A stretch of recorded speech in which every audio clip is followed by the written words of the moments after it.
আজকে আমরা সিমলা থেকে মানালি দিকে যাচ্ছি আর মণিকরণ হয়ে যাচ্ছি। তো এখন আমরা এসেছি হচ্ছে গুরুদুয়ারা মণিকরণ, আর এখানে রয়েছে হট স্প্রিং।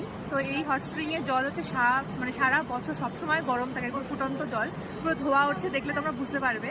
তো ওই দিকটা একবার দেখে নাও।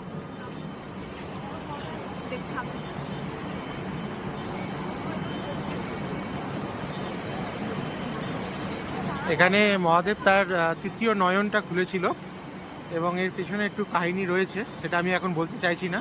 বাট এই যে দেখছো ধোয়া, ওইখান থেকে অনবরত গরম জল বেরোচ্ছে এবং সেটা এই নদীর সাথে মিশে যাচ্ছে।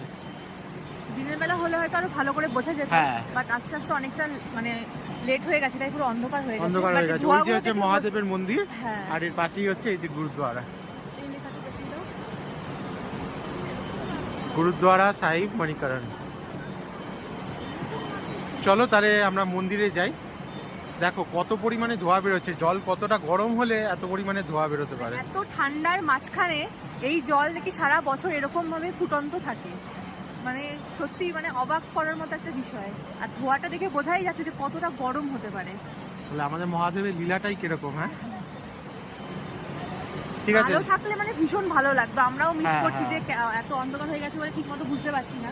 বাট যদি আলোয় থাকে, মানে এতটা দূর আসতে মোটামুটি কত ঘন্টা লাগলো আমাদের সিমলা থেকে?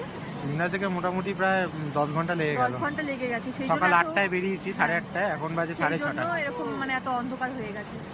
তো ঠিক আছে, চলো মন্দিরে কি তোমাদের সাথে ঠাকুরতে মানে দেখে আসি। হ্যাঁ চলো। এই দেখো গরম জলটা, এখানে সবাই স্নানও করছে, অনেকে স্নান করছে। একবার দেখো এই জলটা পুরো গরম থাকে, এখনো ধোয়া উঠছে, কেন সবাই স্নানও করছে। দেখো ধোয়া উঠছে, বুঝতে পারছো কি পরিমাণ।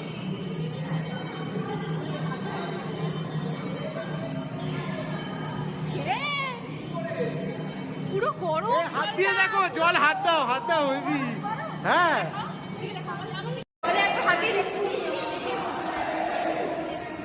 সত্যি সত্যি পুরো গরম জল, মানে বিশ্বাস করতে পারছি না, মানে আমি অবাক হয়ে যাচ্ছি, পুরো গরম জলটা।